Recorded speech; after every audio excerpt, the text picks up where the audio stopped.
جس مرکز سے تعلق اور رابطہ قائم ہونے کی وجہ سے وہ چمک اور روشنی بحال ہوتی ہے۔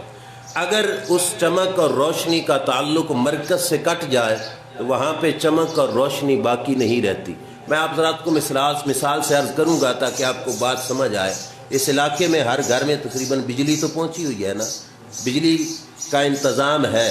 گھر کے اندر کوئی شخص الیکٹرک بجلی کا بورڈ لگاتا ہے، اچھے قسم کے اس پہ بٹن لگاتا ہے، انتہائی قیمتی تاروں سے وائرنگ کراتا ہے، بہت مہنگے قسم کے بلب لے کے آ جاتا ہے اور وہاں پہ گھر میں ساری چیزوں کی فٹنگ کر دیتا ہے، لیکن ایک کام وہ نہیں کرتا کہ گھر میں میٹر نہ لگوائے کہ میٹر کے ذریعے اس گھر کے بلب کا مرکز کے ساتھ، یعنی جو بجلی کا مرکز ہے اس کے ساتھ تعلق نہ جڑے۔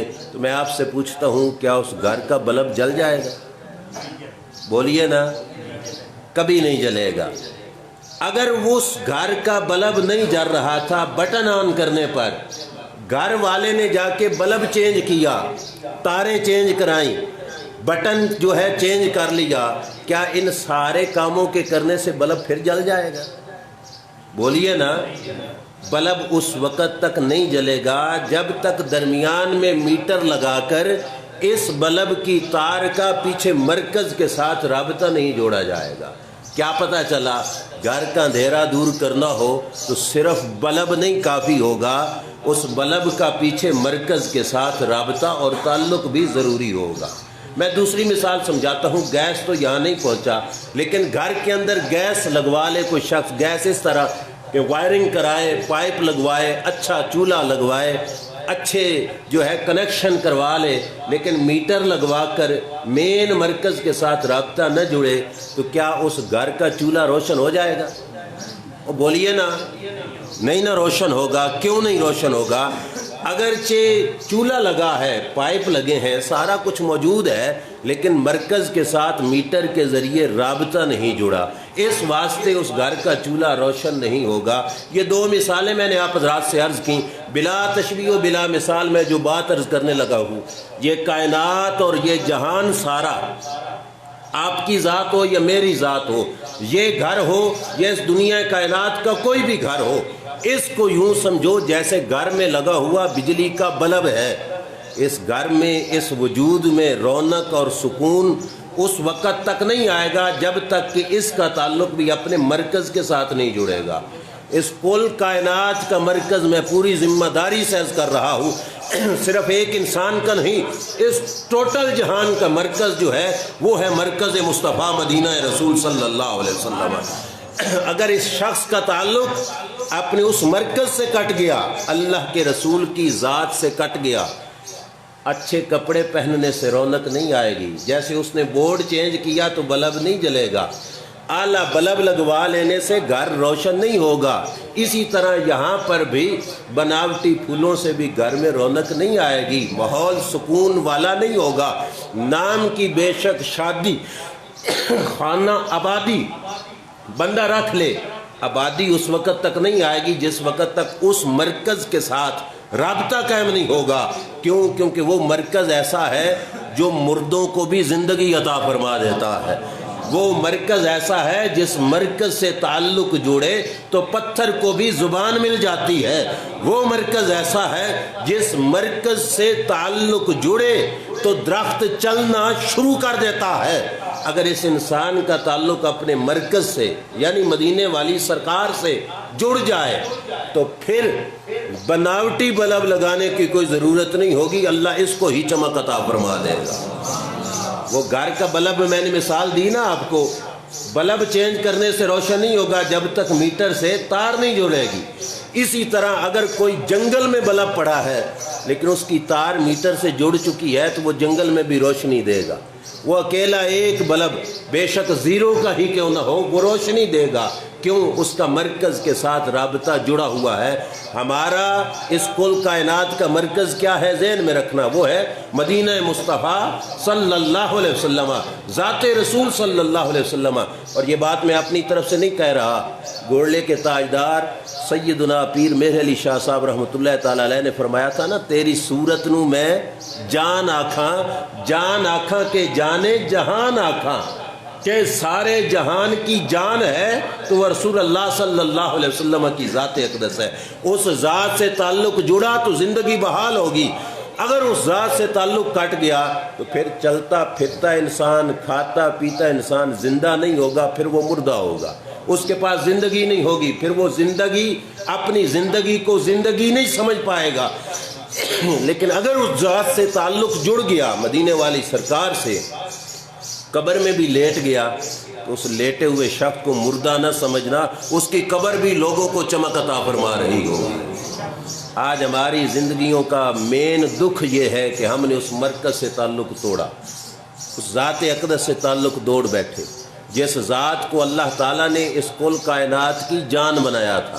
میں ایک بات آپ کو تفسیر کی عرض کرتا چلوں. تفسیر ہے روح البیان، علامہ اسماعیل حقی رحمۃ اللہ تعالیٰ علیہ لکھنے والے ہیں. تھوڑا غور کیے جا تو بات آپ کو سمجھ آئے گی.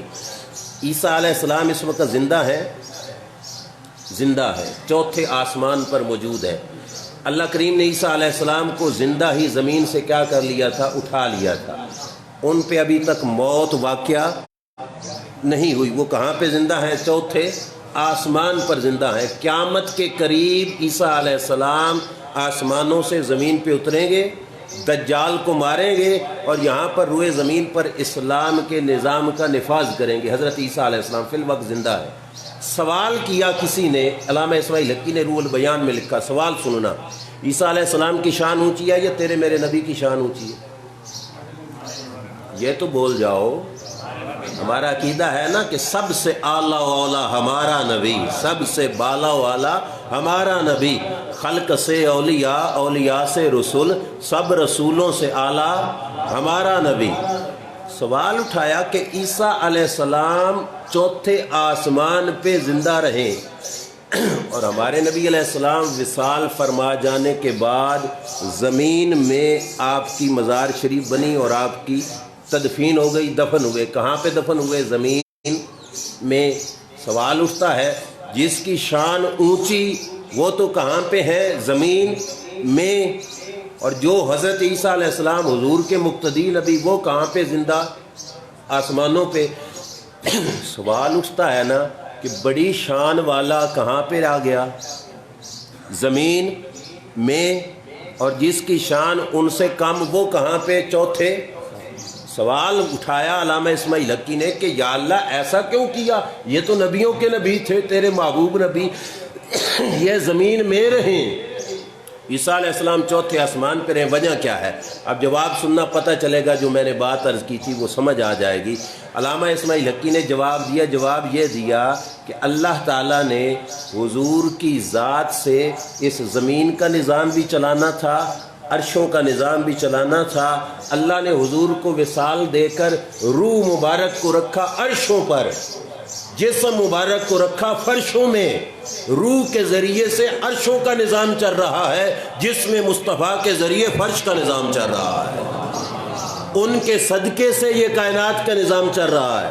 اور اگر اس ذات سے رابطہ کٹ گیا تو پھر سمجھ لو یہ سکون ان ظاہری طور پر جو ہے نمود و نمائش سے نہیں آئے گا. جب تک ذات مصطفیٰ صلی اللہ علیہ وسلم سے انسان کا تعلق نہیں جڑے گا. ذات مصطفیٰ کی عظمت کیا ہے؟ ہمارا یہ عقیدہ ہے کہ ہو نہ یہ پھول تو بلبل کا ترنم بھی نہ ہو، چمن داہر میں کلیوں کا تبسم بھی نہ ہو نہ یہ ساقی تو میں بھی نہ ہو، خم بھی نہ ہو، بزم توحید بھی دنیا میں نہ ہو، تم بھی نہ ہو. خیمہ اخلاق کا استادہ اسی نام سے ہے اور نبض ہستی تپش آمادہ اسی نام سے ہے. مدینے کے تاجدار صلی اللہ علیہ وسلم سے رابطہ اور تعلق ضروری ہے. میں آتا ہوں اپنے موضوع کی طرف. یہ میں نے تمہید بنائی. اب ہے کہ شادی، نام ہم رکھ دیتے ہیں خانہ آبادی. پھول برسائے جائیں، 5-5 10-10 ڈشیں بھی پکائی جائیں، لاکھوں نہیں کروڑوں کا خرچہ بھی کیا جائے، پھر بھی گھر والے کا منہ لٹکا ہوا ہو. کس وجہ سے؟ جی فلاں ناراض ہو گیا، جی فلاں ناراض ہو گیا، فلاں ناراض ہو گیا. ایسا کیوں ہوا؟ وجہ یہ تھی کہ شادی کا ماحول تو بن رہا تھا لیکن دربار مصطفیٰ سے رابطہ نہیں جڑا ہوا تھا. اگر رابطہ جڑ جاتا دربار مصطفیٰ صلی اللہ علیہ وسلم سے، پھر کروڑوں کے خرچے کی ضرورت نہیں تھی، پھر سینکڑوں کے بھی خرچے کی ضرورت نہیں تھی، اس رابطے اور تعلق کی بنیاد پر اللہ گھر میں خوشیوں کا سامان پیدا فرما دیتا۔ اور یہ سچی بات ہے، میں پوری ذمہ داری سے عرض کر رہا ہوں۔ مفتی احمد یار خان نعیمی رحمۃ اللہ تعالیٰ علیہ نے یہ بات لکھی، فرماتے ہیں میں حیران ہوتا ہوں شادی بیاہ پر ولیموں میں 10 ڈشوں کے کھانے کھا کر بھی گھر جانے والا شکوہ کرتا ہے۔ ایسا ہوتا ہے نا؟ ہوتا ہے نا، شکوے کرتے ہیں نا لوگ۔ کوئی کہتا ہے جی مجھے گوشت تھوڑا ملا، کوئی کہتا ہے سالن میں پانی زیادہ تھا، کوئی کہتا ہے چاولوں میں نمک کم تھا، کوئی کہتا ہے حلوے میں میٹھا تھوڑا تھا۔ یہ شکوے ہوتے ہیں کہ نہیں؟ 10 ڈشیں کھا کے بھی گھر جانے والا شکوہ کرتا ہے۔ لیکن مفتی صاحب فرماتے ہیں کیا وجہ ہے؟ کسی اللہ والے کے آستانے سے پانی والی دال کا پیالہ پی کر اور سوکھی روٹی بھی آدھی کھا کر گھر جانے والا شکوہ نہیں کرتا، بڑے فخر سے کہتا ہے کہ لنگر مجھے بھی نصیب ہوا ہے۔ ایسا ہے کہ نہیں؟ بچا کے بھی اپنے بیگ میں ہو سکتا ہے ٹکڑا لے جائے، پورے محلے والوں کو بھی تقسیم کرے تو لوگ شکر کرتے ہیں، شکر ہے اللہ والے کے آستانے کا لنگر مجھے نصیب ہوا۔ ایسا ہے کہ نہیں؟ مفتی صاحب فرماتے ہیں کیا وجہ ہے؟ ادھر ڈشیں کھا کر خوش نہیں ہوا اور وہاں پہ پانی والی دال پی کر خوش ہو گیا۔ وجہ کیا ہے؟ وجہ یہ ہے کہ جہاں 10 ڈشیں پکی تھیں وہاں رابطہ کٹا ہوا تھا۔ جب رابطہ کٹا ہوا تھا تو یہاں پہ برکت نہیں آئی، اور جہاں پہ پانی والی دال اور سوکھی روٹی تھی وہاں پہ رابطہ ڈائریکٹ دربار مصطفیٰ سے تھا۔